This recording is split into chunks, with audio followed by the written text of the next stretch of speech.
We start by telling you that the Nigerian Economic Summit Group has identified effective stakeholder collaboration as a catalyst to foster better decision-making by leveraging diverse perspectives and expertise. NESG said this helps to promote synergy between various tiers and levels of governments and other stakeholders, leading to greater economic development and inclusivity.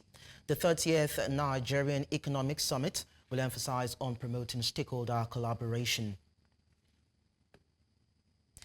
And now we have Perpetua Fasami Peter, business correspondent for New Central, will be sharing more details with us as regards the Nigerian Economic Summit Group. Perpetua, good morning to you, and it's nice to know that you're there. I'd like you to give us a heads up as regards what the discussions have been so far looking at the summit.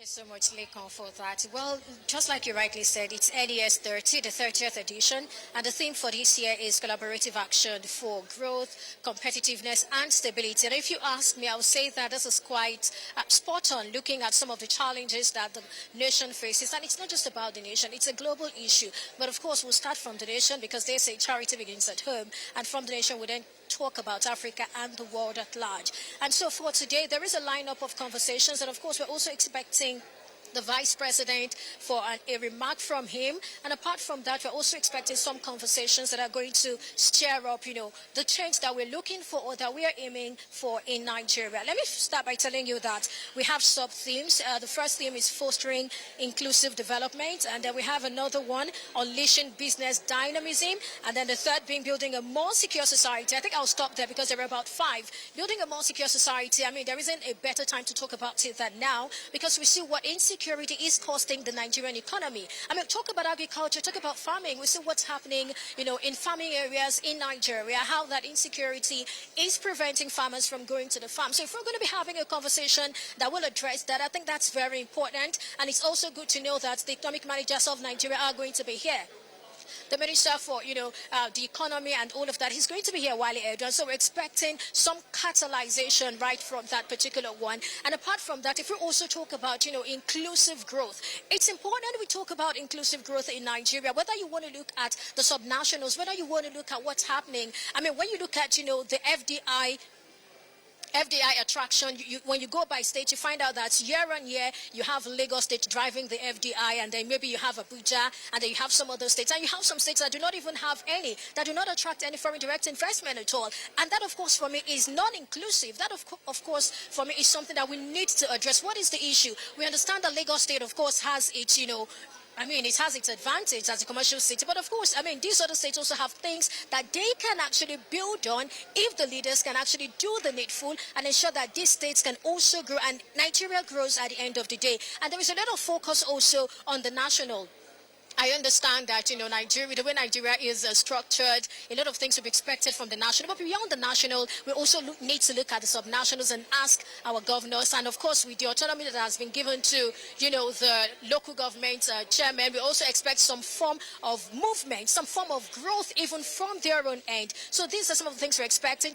And then I'm really excited about this. And I hope that, this will culminate into change. Because that was the question. I remember I had to sit down with one of the members of the NESG group, and what she told me was that she doesn't like it when people say at the end of the day, what will happen. And of course, she gave 2 examples. She talked about how that's based on the NES. They've been able to formulate some policies that are not working, whether you want to talk about the pensions. She said that, it was through conversations during NES that came up, and then the government decided to do something about it. She also said that when you talk about telecommunications also, it was also during one of those NES conversations that was, talked about and then forwarded, and then the government decided to act on it. And so for this year, we're looking at what will happen, especially when you look at the theme. The theme talks about competitiveness. The theme talks about growth. The theme talks about stability. And so for us, we want to see what this particular gathering will be talking about, what this gathering will be recommending for stability, especially stability in prices. Because Nigerians are being, pushed right, left, and center every day. You go to the market today, something is 20 naira. You go tomorrow, it's 130 naira. I mean, that's no marginal. That's a lot of increase. That's a lot of change. That's a lot of instability. Whether you also want to talk about the price of premium motor spirit, we know how much it was at the beginning of the year. We know how much it is now. Nigerians were excited, thinking that, with the coming on stream of Dangote refinery, a lot of things are going to change. But that doesn't seem like it's happening. And people are asking, what exactly is the problem? So, that stability is something that Nigerians would definitely want to see. Talking about competitiveness, talking about growth, we want to see that. Want to see the GDP. I mean, enough of 2 points, enough of 3 points. Can't we have 6 points? Can't we have 7? Can't we even have double-digit growth? I mean, these are things that can be achieved, but of course, there are some work that needs to be done. And it's my hope that, with the caliber of persons, I mean, we're not just talking about brilliant and intelligent economists or, thought leaders coming here, but we're also looking at the fact that people from the government side are going to be here. And what that tells me is that we are going to see an exchange of ideas, and that we're also going to see some level of implementation of some of those talks, at the end of the day. So it's not just one of those talk shops, like Nigerians will say. Fasumi Peter, for giving us this heads up. It's going to be a robust conversation based on what you've shared with us this morning. We're hoping to get more details from you, most especially in the area of the stability, because of course we've been seeing a lot of market volatility as regards the policies of governments is affecting businesses, households, and all whatnot. And one would hope that when these recommendations are made, they'll be able to facilitate some sort of stability within the business chain and of course the country's economy. We'll keep tabs with you anyway. Of course, we will get across to you when it is time. We'll continue with the stories on the news, even as we talk about election. We're looking at the People's Democratic Party, even as the crisis within the party has continued. The Bauchi State Governor and the chairman of the PDP Governors Forum, Bala Mohammed, has urged the factional acting national chairman, Umar Damagum, to restore the party to its previous state. Reports indicate that the PDP Governors Forum has scheduled an emergency meeting for today to address various concerns surrounding the party's future. It was revealed that PDP stakeholders are considering the formation of a caretaker committee to guide the party towards a national convention where a new national working committee would be elected. Since Umar Damagum assumed the role of acting national chairman following the court-ordered removal of Senator Iocha Ayu, he has faced growing criticism from party leaders. Many are calling for his resignation as the party's internal conflicts persist. Damagum's indecisiveness has also exacerbated tensions in Rivers State between Governor Siminalayi Fubara and his predecessor, Nyesom Wike, the current minister of the Federal Capital Territory.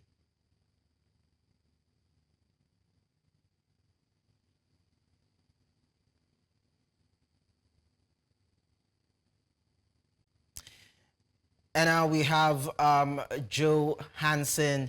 Of course, we will be bringing him on to talk about the NESG, the summits going on in Abuja, to get more details from him. I know he's on standby right now. When it's time, we'll have him share his ideas or his thoughts with us as regards discussions ongoing right there. But then we continue with the stories that we have for you to tell you that the People's Democratic Party Youth Frontier has called for the selection of the party's next national chairman to encompass the entire North Central region rather than focusing solely on Benue State. Speaking in Abuja, the group's national coordinator, Austin Okai, said the successor to former chairman Iocha Ayu should emerge from any state within the North Central zone. Okai criticized the concentration of Benue politicians, including former Senate President David Mark and former Governor Gabriel Suswam, urging consideration of leaders from other states, including Kwara, Kogi, Niger, and Nasarawa. He also highlighted the importance of a fair and inclusive process involving all key stakeholders from the region to ensure the party's unity and success in future elections. And so it's about time that we talk to Joe Hansen, who's right there in Abuja. He has been part of the ongoing NESG summit, that is the Nigerian Economic Summit, going right there in Abuja. And now he's going to be sharing his perspective with us as regards the discussions around the country's economy and the fact that we have stakeholders and players within the industry both domestic and international, coming together to form a quorum in terms of the needed policies that can drive economic growth for the country. And now Joe Hansen will be sharing his thoughts with us. Joe, good morning to you. Too much, Leko. Well, you seem to be more excited than I am. It's much more like you're here already, but it's okay. We do understand. We do understand as well that everyone is indeed gearing up. It's day one, but I can tell you categorically that the delegates are arriving in numbers. The FCT is about to really host what we've never seen before. That's why it's the NES 30. But I'm not alone. This very morning, I'm joined by a member, NES 30 Technical Subcommittee Chairperson, also of the NBA and SBL. I'd like to welcome, joining me, Ms. Zofu Ogbemudia. Thank you so much for being here. Thank you for having me. Great. We're looking at topics that would center around development. We've seen innovations. We've seen so many things. But let me quickly ask you this. People are actually most touted to be very important resource in every single society. Can you tell us what strategies we are looking forward to hear and get, especially as we gather today, when it looks at resourcefulness of people? Yeah, so thank you very much. As we know, Africa as a continent is the youngest continent in terms of average age of people, and Nigeria in particular as well is a young country because more than 60% of our population is youthful, below 25 years of age. So some of the things we'll be thinking about are how we engage the youthful population, empowering them, leveraging on innovation, because the current innovative times we're in are such that even without formal education, people can still make a living, and we see it. We see how the use of technology can be leveraged to create content, has created jobs that didn't exist before, and has also opened up markets beyond the traditional means. So even in the village, as far as you have a phone, you can transact business. So some of the things we're doing, for instance, I just came out of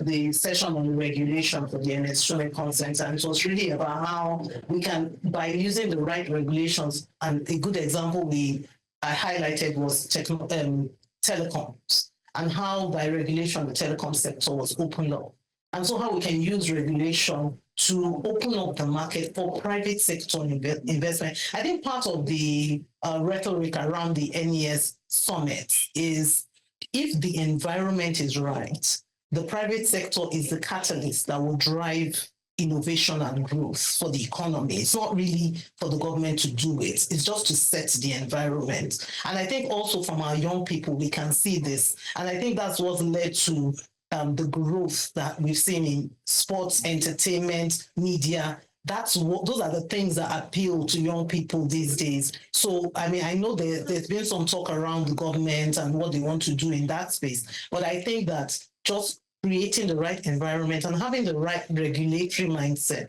where the government is a partner of the private sector, not the dictator, where you have that mindset, then I think it will encourage both local and foreign investment into this space to create the economy that the young people need to thrive. In the course of the conversation in the morning, we did hear where a lot of mentions about good leadership, which can also drive economic development. This has been said.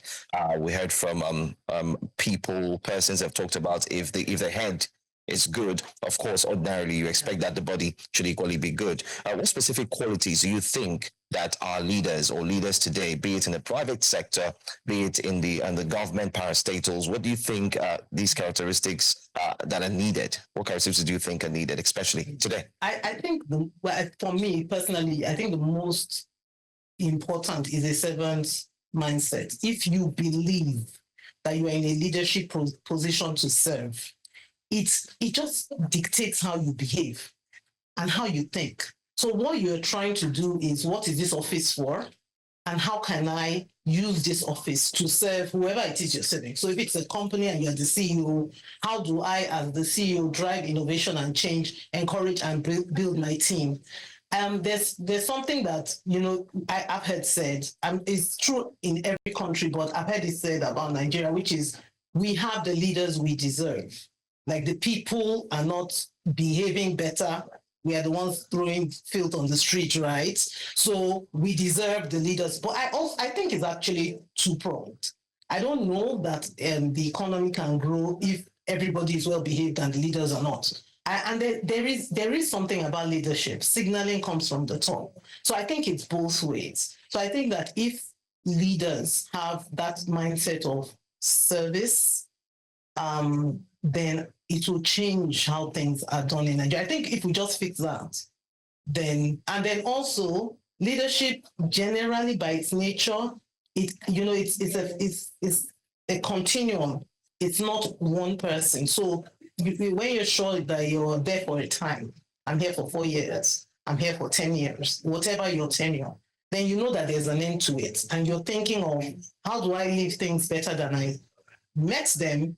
How do I build the team so that they continue without me? So it takes a lot of focus off you as the person and focus on the objective, the project, the thing we're working on. So it just, I guess it depends on how willing people are, because it does mean you put yourself aside, you put your pride aside, you forget yourself. But if you do that, I think that you will build a legacy and a name that you cannot get by holding on to it. I'm sure you're speaking to many of us, most importantly, and also to some of the leaders who are equally paying attention and watching.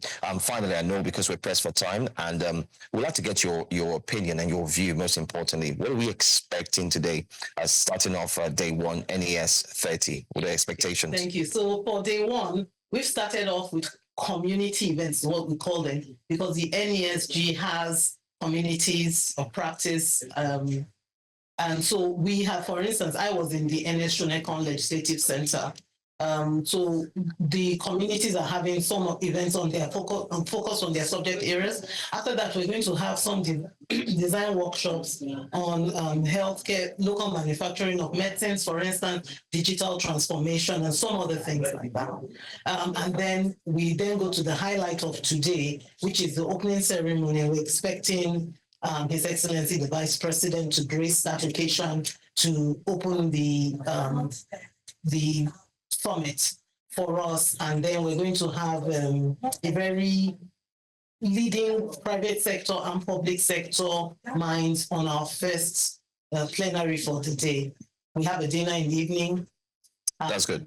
And then we have a huge lineup tomorrow. We have Jamie Dimon tomorrow, which is JP Morgan CEO. So there's a lot to look forward to. We have the Minister of Finance as well, the Coordinator Minister for the Economy tomorrow. So we're very excited, really excited. We have the right minds in the room. We expect that a lot will come out of this summit. I'm sure a lot would truly come out. I mean, we're equally excited. It's day one already, and we cannot wait to see what the day would look like. Thank you so much, Mr. Bumidia, for joining us. All right, great. Okay, so look, there it is. I've been able to get insight, especially concerning today, which happens to be the first day. And you did hear that, of course, Mr. Diamond will be in the house during the 3 days course. And most importantly, today, we're also expecting the Vice President who would join us to grace the opening of the summits. The speakers, the plenary, would also be filled with a lot of very, very interesting conversations. But don't worry, we'll be here to do all the needful to ensure that we'll be your eyes and ears and we'll feed you with all the details that you do need, especially not just in Lagos, but all over Nigeria and outside of Nigeria. Talk about Africa and the world. Back to you, Lagos. Joe, all I can say is bring it on, and I'm sure that News Central is ready to go all the way to bring all the details to all the viewers right now as regards the summit as it commences today. Thank you so much, Joe, for that fantastic interview right there. You're still watching the news on News Central Television. Coming up. Many thanks for being there. Let's now tell you that the governing Frelimo party in Mozambique has won in the capital city of Maputo in a tense vote widely expected to keep Frelimo in power. Vote counting began on Wednesday for presidential and parliamentary elections, with outgoing President Felipe Nyusi stepping down after the limit of 2 terms in office. His party's candidate, Daniel Chapo, won the Maputo election with 54% of the vote. Independent candidate Venancio Mulane backed by the small party Podemos, obtained 34% of the vote, while Osufo Mamadi of the main opposition party, Renamo, gained 9.6%. And now to Southern Africa. Another mass shooting has hit South Africa following several people gunned down over the weekend in Orange Farm, south of Johannesburg.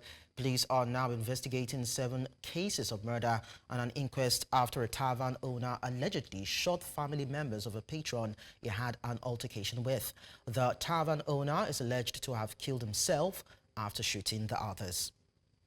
Now, News Central's Bongani Siziba is at the scene, and we cross over to her for more details. Bongani, over to you. Good morning, Lincoln, and also good morning to our viewers. Quite a sorrowful atmosphere here in Orange Farm, that is the south of Johannesburg, where the incident happened on Sunday morning. As you can see, I'm at the homestead where 5 people were killed, but opposite to where I'm looking at, that's where one more person was killed, and on the other side, the other person was killed, but all of them were killed at this residence. This happened just after they were having a ceremony of Lobola. Lobola, this is the marriage ceremony that was happening here, and one of the guys who was here went to a tavern, allegedly what the community members are saying. When he got there, he had an altercation with the owner of the tavern, which led the owner of the tavern following him at this homestead. But when he came here, he did not only shoot the person that he had a dispute with, but also shot other people who were here, among them a 3-year-old boy who was also shot here. So the community of Orange Farm to this morning are very devastated. And also this brings on the issue of gun violence in South Africa. Over the weeks, we have been covering the gun violence that is happening in South Africa. But let me just bring in one of the community members just to tell us how they feel, especially about what happened here on Sunday. Good morning, sir. Thank you for joining us here at News Central. You are one of the community members and also a member of Rise Mzansi. How are you feeling about this incident? Morning, listeners. It's a very, very, very sad day for the whole community of Orange Farm, especially the community. Yes, I am one of the community members, and also when such incidents happen, yeah, everyone is affected, everyone is devastated. The government really needs to do something about this. They need to act, not just promise, because crime is rife in this area. Crime is rife. Every now and then we hear gunshots. It's like they're playing with guns. Guns are rife. I don't know where they get them. The government really needs to do something about this. And the issue of guns, anyone in South Africa can get a gun, and there's no restrictions, whether licensed or unlicensed, you can get a gun anyhow. What do you have to say about this? And rather, what should the authorities do? I would say, if we had more police visibility in this area, I think such incident wouldn't have happened easy. The police must take action. They must go house to house and search for guns. Thank you so much for joining us. Lincoln, that was one of the community members here talking to us about how they feel as the community, especially about this incident that happened. Like I said, that it also brings the crisis that South Africa is having of crime, but also of gun violence, where anyone can just have a gun, licensed or unlicensed, you can just get a gun. But also the other issue of just killing everybody, anyone that is on your way randomly, like what happened here. We also know that 2 weeks ago, same incident happened in Eastern Cape, where one person just went into a compound and just shoot everyone who was there. But also some of the community members who are here also speaking about the poverty and unemployment rate that is in this community, whereby the young youths don't have anything to do. But also before I spoke to these community members, I had an opportunity to speak with one of the survivors who was narrating the ordeal, how she survived. But we're still going to speak to her on camera. This is what is happening here in Orange Farm. We'll still bring the news as time moves on today. Thank you so much, Bongani Ziba, for the updates as regards this, and one would hope that the South African government will be able to do something around stopping, probably nipping the escalating incidences of gun violence related incidents in the country. We hope something will be done in that stead. Thank you so much for sharing the updates with us. We now head to the east of the African continent, where a Sudanese volunteer rescue network reported on Sunday that a military airstrike on a marketplace in Khartoum on Saturday resulted in the death of 23 people. The market is located near a major camp of the paramilitary Rapid Support Forces, which the military has been battling in a civil war that has claimed tens of thousands of lives. According to the youth-led emergency response rooms, 23 people were confirmed dead and more than 40 others wounded in the airstrike. The wounded were transported to the hospital following the attack on the southern Khartoum market. Outside the African continent, following Hurricane Milton, U.S. President Joe Biden visited St. Petersburg in Florida, where he spoke with first responders and survivors. He also met residents who lost their homes. The administration has announced a federal commitment to cover the cost of debris removal and emergency protective measures for 6 months in North Carolina and 3 months in Georgia. The funding will address the impact of landslides and flooding and will also cover the costs of first responders, search and rescue operations, shelters, and mass feeding efforts. Thankfully, the storm's impact was not as cataclysmic as we'd predicted, but on top of 2 before it, just keeps seeming to getting worse. And but for some individuals, it was cataclysmic. All those folks who not only lost their homes, but more importantly, those folks who lost their lives, lost family members, lost all their personal belongings. Entire neighborhoods were flooded, and millions were without power. Early this morning, I did an aerial tour of St. Petersburg and the battered coastline. I flew over Tropicana Field and with the Tampa Bay raised play, and the roof is almost completely off, but thank God, not many people were injured. At least 4 soldiers have been killed and 58 others injured in a Hezbollah strike that hit an army base in northern Israel, according to the Israel Defense Forces. They added that about 7 soldiers have been injured in the Golani Brigade training base south of Haifa. Herzi Levi, Israel's army chief, while visiting the base, said that the drone strike was difficult and painful. Iran's Foreign Minister Abbas Araghchi has reaffirmed the country's commitment to peace in Gaza and Lebanon, but warned that it is fully prepared for war if drawn into a regional conflict.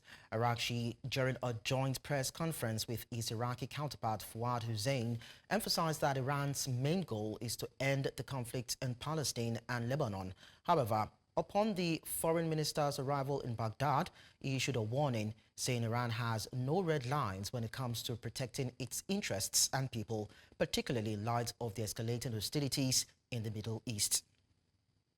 ما کاملا برای یک وضعیت جنگی آمادگی داریم، از جنگ نمی‌ترسیم، ولی خواهان جنگ نیستیم. ما خواهان صلح هستیم و برای صلح عادلانه در غزه و لبنان تلاش خواهیم کرد.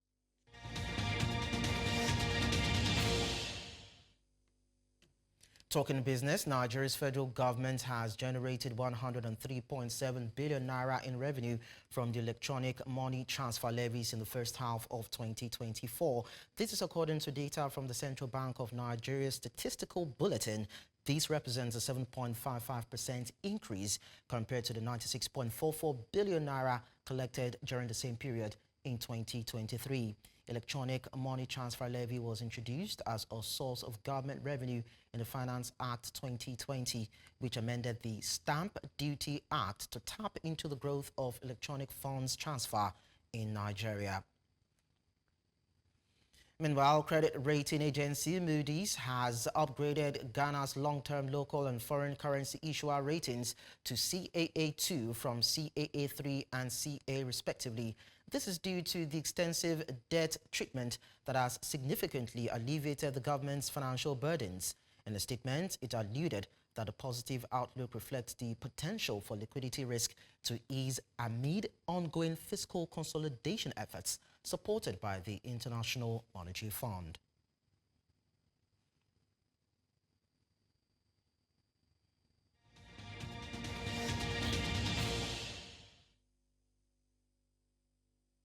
We bring you sports. Super Eagles media team on Sunday night confirmed that players and officials of Nigeria's senior men's national team were held hostage by Libyan authorities upon their arrival at Abak Airport in Leah.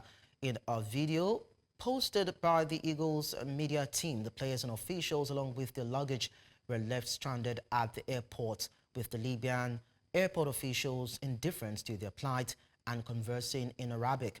The Eagles departed for Libya on Sunday morning ahead of their 2025 Africa Cup of Nations qualifying March Day 4 clash against the Mediterranean Knights, initially scheduled to fly into Tripoli and travel by road to Benghazi.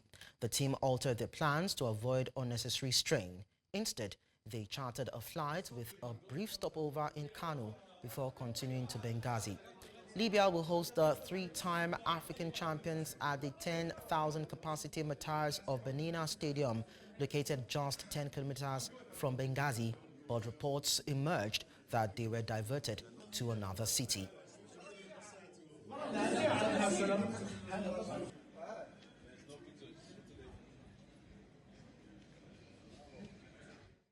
Meanwhile, Super Eagles captain William Ekong expressed his disappointment on social media after the Nigerian football team was stranded for over 12 hours at an abandoned airport in Libya. The team's flight was diverted when the Libyan government unexpectedly rescinded their approved landing in Benghazi, leaving players and staff locked in the airport without access to food, water, or phone connections.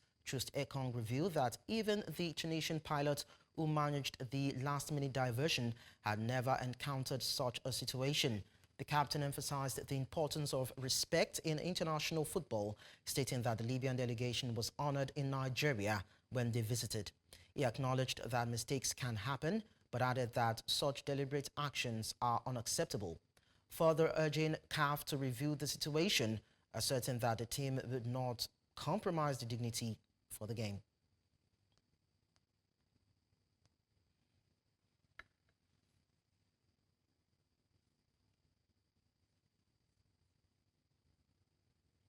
And that's all at this hour. But before we go, we look at our top stories again. PDP Governors Forum schedules emergency meeting for today. Stakeholder collaborate for better economy at NESG Summit. We also told you that Mozambique governing party has won capital election. You can watch News Central live on DSTV, channel 422, Star Times, channel 274, Avo TV, and YouTube. Many thanks for watching. I am Likon Onobanjo.